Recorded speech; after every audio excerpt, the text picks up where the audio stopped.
Assalamualaikum warahmatullahi wabarakatuh. Kembali lagi di channel saya Sukron. Ya, kali ini saya akan menjelaskan tentang sholat jamaah. Nah, apa itu sholat jamaah? Kita lihat video saya kali ini.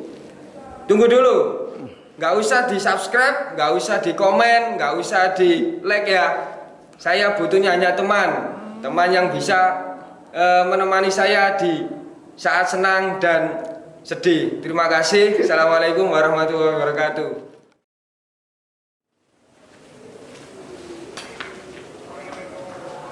Assalamualaikum warahmatullahi wabarakatuh.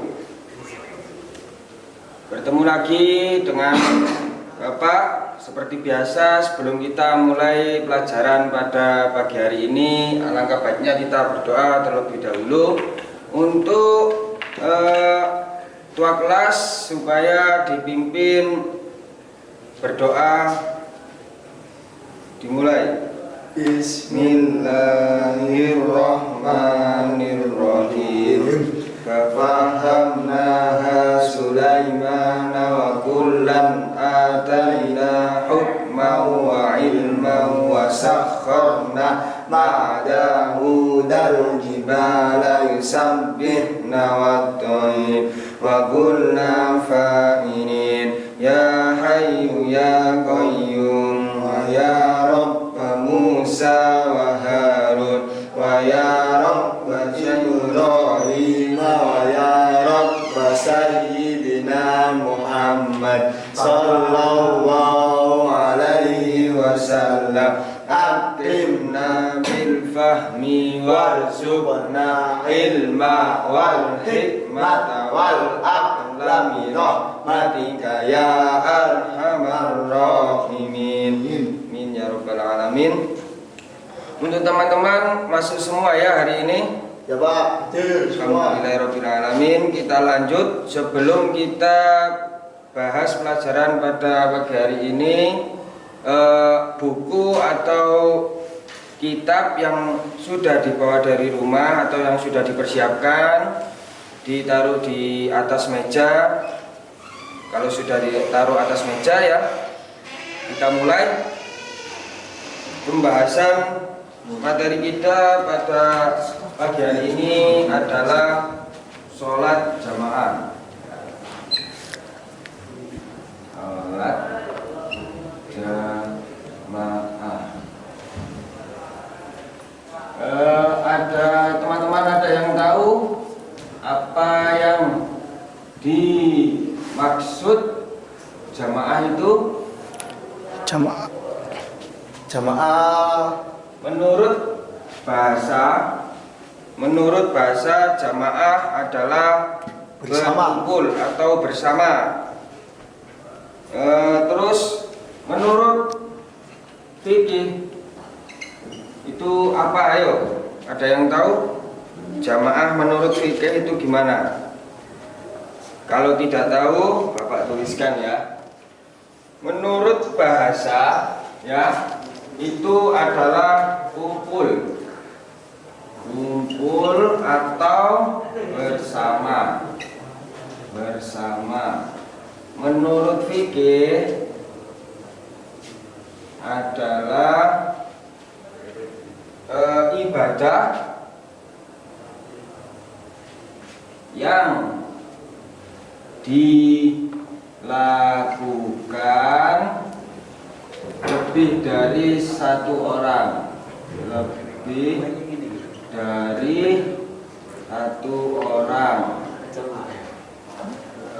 Ini menurut bahasa dan fikih, jamaah adalah kalau bahasa itu kumpul atau bersama-sama. Kalau menurut fikih itu ibadah yang dilakukan lebih dari satu orang. Terus hukum jamaah itu banyak versi atau lebih cenderungnya ada 4 hukum. Bapak tuliskan. Kalau yang belum memahami bisa dilihat di papan tulis ya. Hukum jamaah. Hukum jamaah. Yang pertama adalah fardu ain. Apa itu fardu ain? Baik, Pak. Fardu ain. Fardu ain itu adalah wajib. Oh, wajib. Ya. Contohnya wajib. Contohnya seperti sholat Jumat. Nah, terus sholat 5 waktu menurut nomor 1 sholat Jumat. Yang kedua sholat 5 waktu. Tapi ini menurut Imam Maliki. Imam Hambali. Oh, Hambali. Ya, Imam Hambali. Nah, hukum jamaah yang pertama adalah fardu ain, yaitu wajib. Contohnya seperti sholat Jumat. Nah, sholat Jumat ini kan nggak bisa sendiri-sendiri ya, harus berjamaah. Makanya hukumnya fardu ain. Terus yang kedua, contohnya itu sholat 5 waktu, tapi ini mazhabnya Imam Hanafi, beda-beda lagi dari imam-imam yang lainnya. Yang nomor 2 hukum jamaah yaitu fardu kifayah. Fardu kifayah. Contohnya fardu kifayah itu sholat 5 waktu itu wajib berjamaah menurut pendapat mazhab Syafi'i dan Hanafi. 5 sholat 5 waktu ya wajib berjamaah menurut Imam Syafi'i. 5 waktu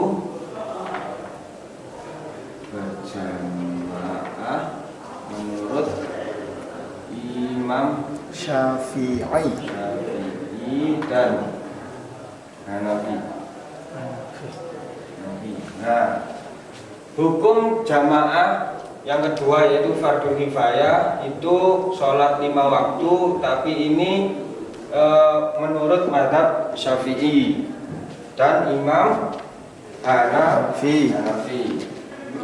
Yang ketiga adalah hukumnya sunnah.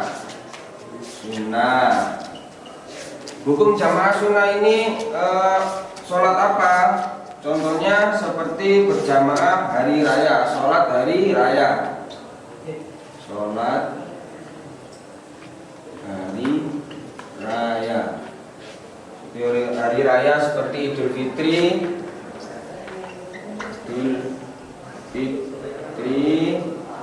Idul Adha, dan sholat duha. Nah, ini hukumnya sunnah untuk berjamaah. Terus hukum yang keempat yaitu mubah. Ini contohnya seperti sholat rawatib. Nah, saya ulangi lagi ya anak-anak. Hukum jamaah itu terdiri dari 4. Yang pertama yaitu fardu ain, yaitu hukumnya wajib, yang contohnya seperti sholat jamaah, sholat Jumat. Terus yang kedua sholat 5 waktu itu dari mazhab Imam Hambali. Terus yang kedua hukum berjamaah yaitu fardu kifayah. Fardu kifayah ini contohnya seperti sholat 5 waktu itu wajib berjamaah, tapi ini mazhabnya Imam Syafi'i dan Imam Hanafi. Yang ketiga yaitu hukumnya sunnah. Sunnah ini contohnya seperti sholat hari raya, Idul Fitri, Idul Adha, dan sholat duha. Terus yang keempat yaitu hukumnya mubah. Mubah ini contohnya seperti sholat rawatib. Sholat rawatib itu apa, Pak? Sholat rawatib itu sholat sebelum sholat 5 waktu. 2 rakaat sebelum Sholat 5 5 waktu. waktu wajib. Terus bisa dipahami ya? Ya, Pak. Sholat jamaah menurut bahasa jamaah itu adalah berkumpul. Terus menurut fikih ibadah yang dilakukan lebih dari 1 orang. Jadi jamaah itu bisa dilakukan 2 orang. Jadi yang satunya imam, yang satunya makmum. Terus hukum jamaah itu ada 4. Yang pertama fardu ain, yang kedua fardu kifayah, yang ketiga Sunnah, yang keempat mubah. Nah, yang atas saya hapus dulu ya. Iya, Pak, sudah, Yang Pak. bawah yang belum ditulis di buku silakan ditulis dulu. Hukum-hukum. Saya akan menuliskan dalil tentang jamaah. Itu sudah ditulis semua, Pak. Dihapus saja, Pak. Sudah ditulis semua? Sudah, Pak.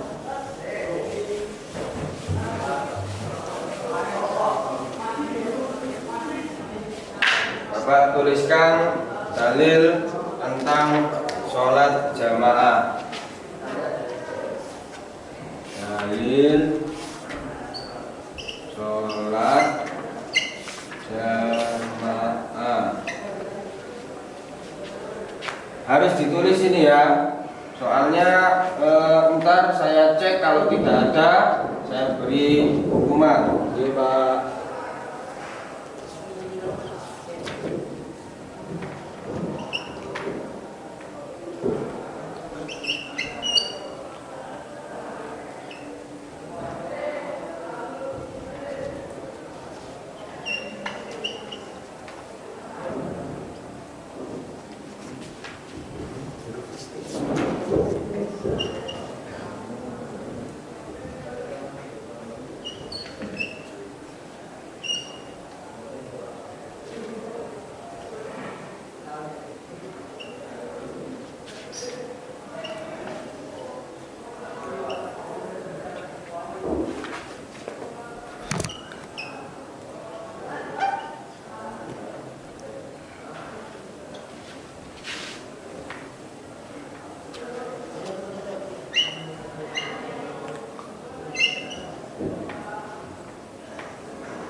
Artinya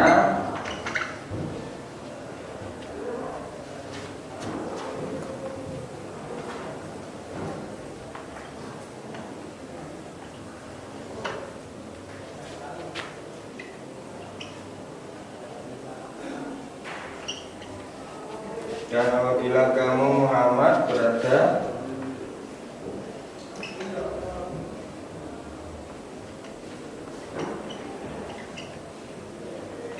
di tengah mereka,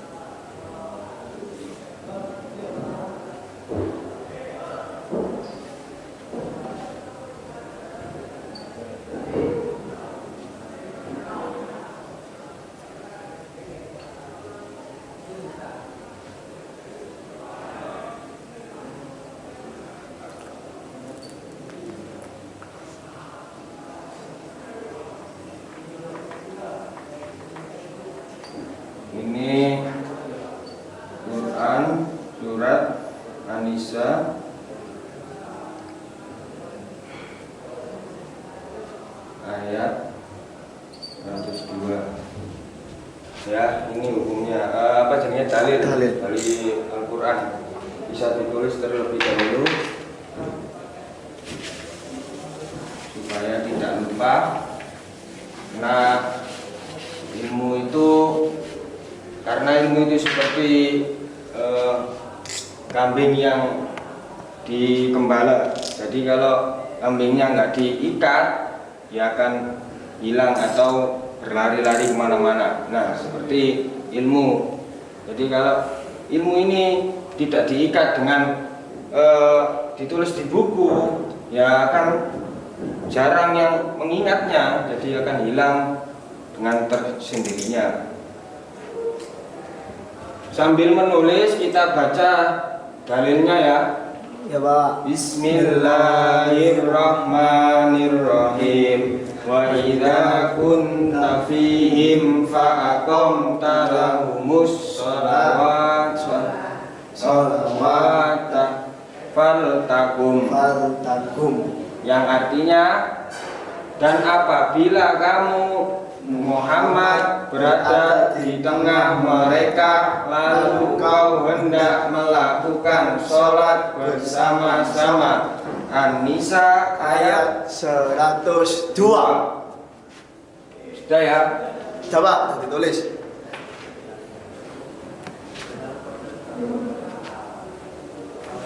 Saya hapus. Siap. Kalau tidak paham atau kurang paham bisa ditanyakan.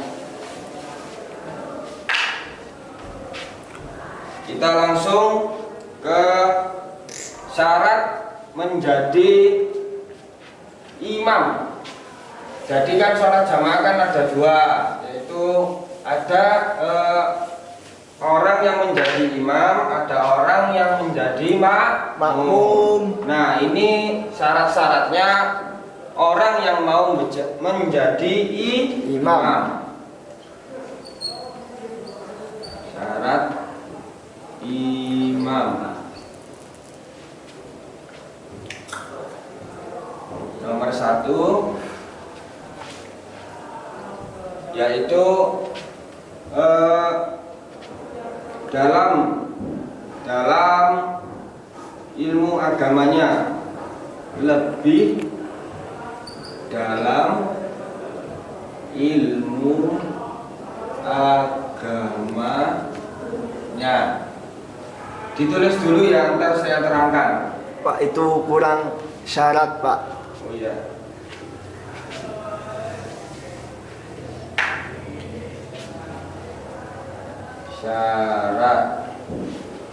Syarat menjadi imam, lebih fasih atau bagus bacaan Al-Quran. Dan nomor 3, lebih tua dan penampilan baik.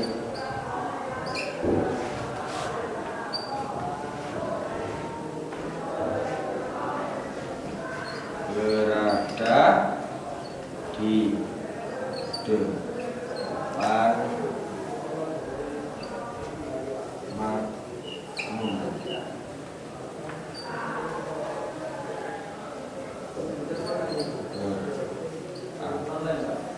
Berakhlak mulia.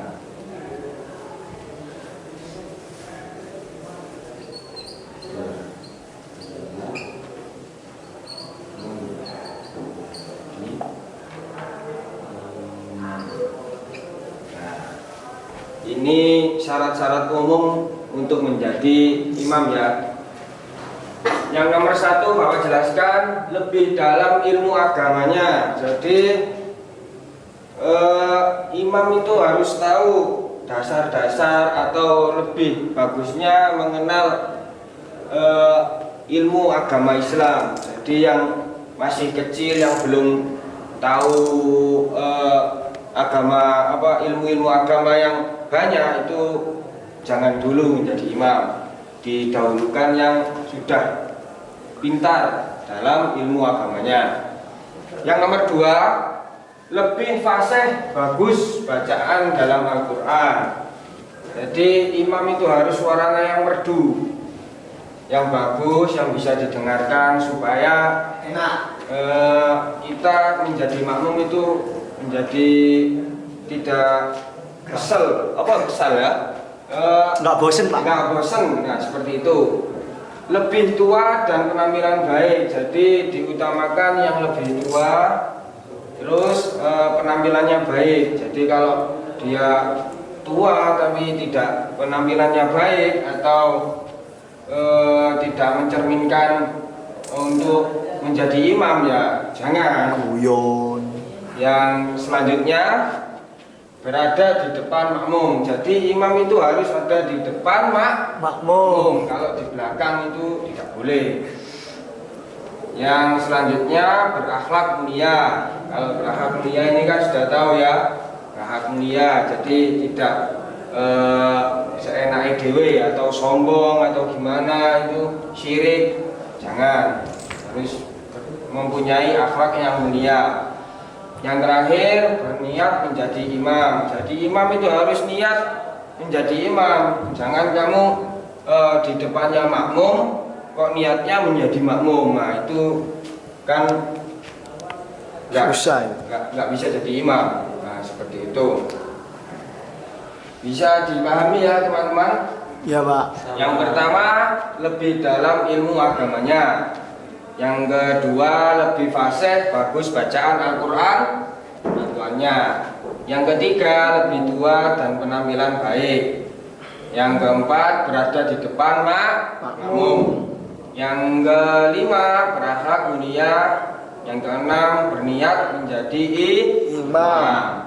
Ya. Saya lanjut untuk syarat-syarat menjadi makmum ya. Ya Pak. Yang ini udah ditulis untuk teman-teman. Sudah Pak. Sudah ya. Sebagian Pak. Bagian yang atas dulu ya, saya hapus. Ya Pak. Ini wajib ditulis ya teman-teman. Soalnya ntar ada ujian tentang ini, bisa dibuat untuk belajar di rumah.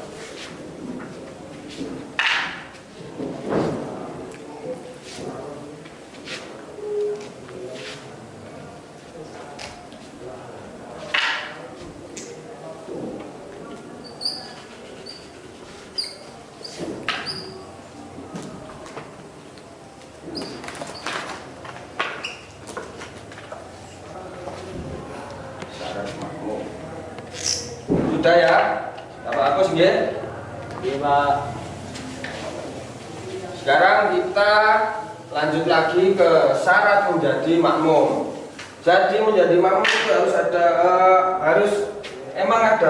ini syaratnya. Jangan angger, jangan gerusa-gerusu menjadi makmum. Jadi ada tata caranya untuk menjadi makmum. Enggak imam saja. Bapak tuliskan, ditulis dulu ya, supaya Bapak nulis di sini sudah selesai, sampai nulis di kertas atau di buku kalian juga sudah selesai, jadi bisa menghemat waktu dan Bapak enak menjelaskannya. Bisa dipahami nggih? Iya. Yang nomor 1, berniat menjadi makmum. 2,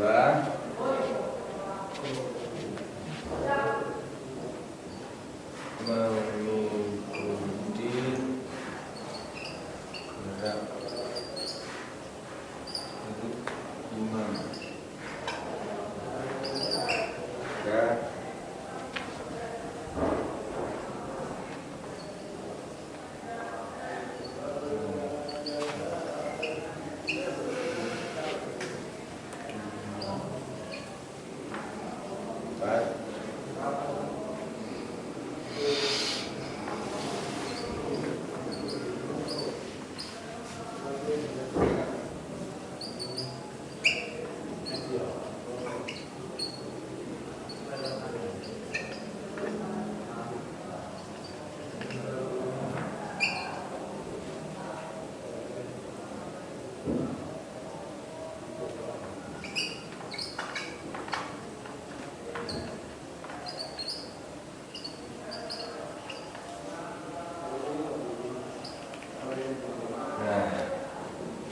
kurang lebihnya syarat menjadi makmum seperti ini.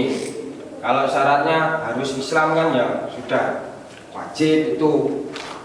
Masa enggak Islam mau sholat, nggak sah sholatnya. Gimana, sudah ditulis ya Bapak terangkan ya? Ya Pak. Bapak terangkan dengan pelan-pelan. Kalau terlalu cepat bisa dikomen.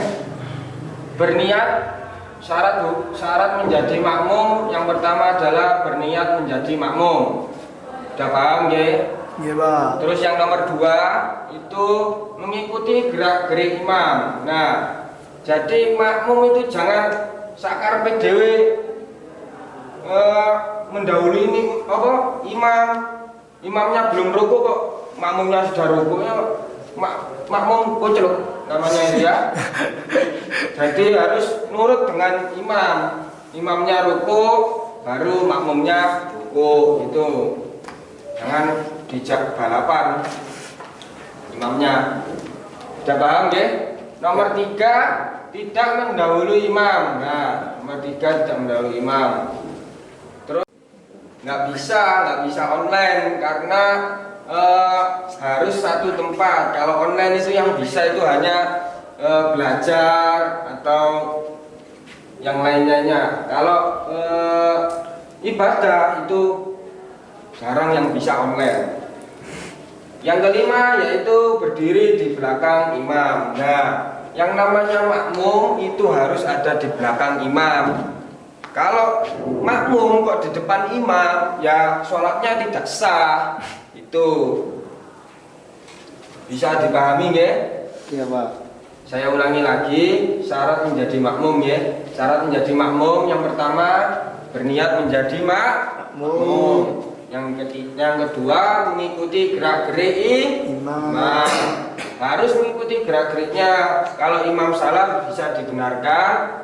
Kalau imam salah, gerak-geriknya yang laki-laki gimana caranya? Subhanallah Pak. Dengan mengucapkan Subhanallah. Subhanallah. Yang perempuan dengan Nyeplek tepuk tangan. tepuk tangan di bahu ini namanya kan bahu tangan. Oh ini bahu ya. Geger Pak. Geger ya. Kalau nggak tahu bahu ya geger.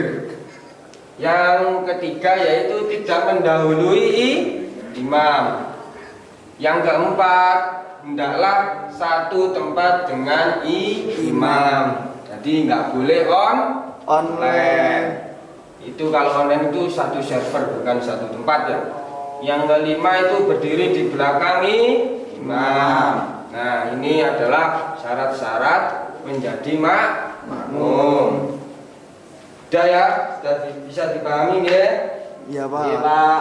Kalau sudah, kita akhiri pertemuan pada pagi hari ini, yang pertemuan yang ketiga dengan bacaan Alhamdulillahirrahmanirrahim. Kurang lebihnya atau ada yang belum jelas bisa ditanyakan di pertemuan yang keempat. Dari Bapak terima kasih. Akhirul kalam. Assalamualaikum warahmatullahi wabarakatuh. Waalaikumsalam warahmatullahi wabarakatuh.